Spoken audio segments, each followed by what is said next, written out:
Hey, it's Sarah. I thought today we could talk outside.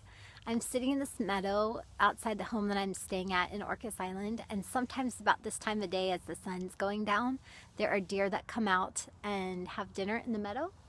So maybe we'll get lucky and see some of those today.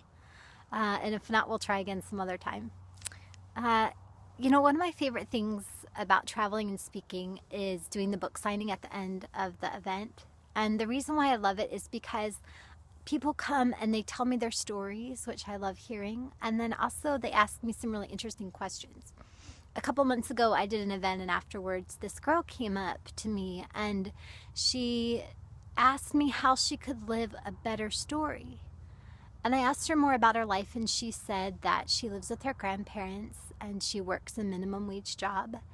And she said, I know that this is exactly what God wants me to do right now, but it's not a good story.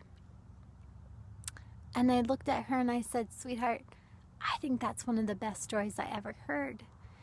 In the parable where the master comes back and evaluates his servants, he says, well done, good and faithful servant. I said, you are the epitome of someone who is good. You are providing for your grandparents. You are physically present to them, and you're faithful. So you work this job, and even though it isn't glamorous or lucrative, you continue to show up, and you're faithful in what God's giving you to do, and that's beautiful. It's a beautiful story. I was thinking about it afterwards. I was thinking more about her and her question, and I think it's problematic, especially for Americans, to see our lives maybe the way that God does. I think we have this ideal of the American dream where you start from nothing and end up making $1 billion, or this dream of being a celebrity where, some Hollywood producer is knocking on your door asking if they can make your life into a movie. And if those things happen, then we feel validated and successful, and we feel like we matter.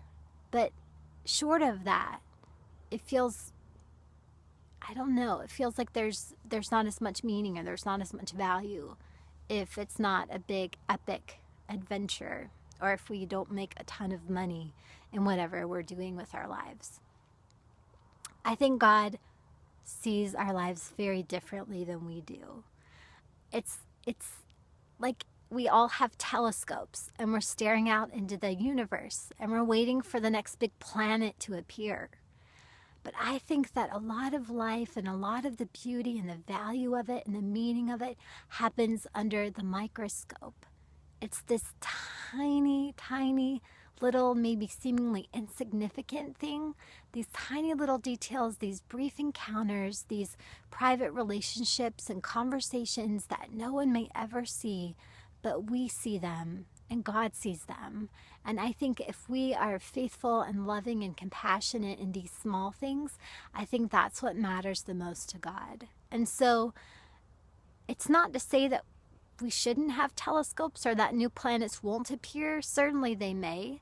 But I think for all of us on a day-to-day basis, if we live our lives as if what we value lies under the microscope instead of outside in the galaxy, I think that that's a much more meaningful, fulfilling way, and maybe more accurate way to see our lives than waiting for the blockbuster movie to come out about our lives.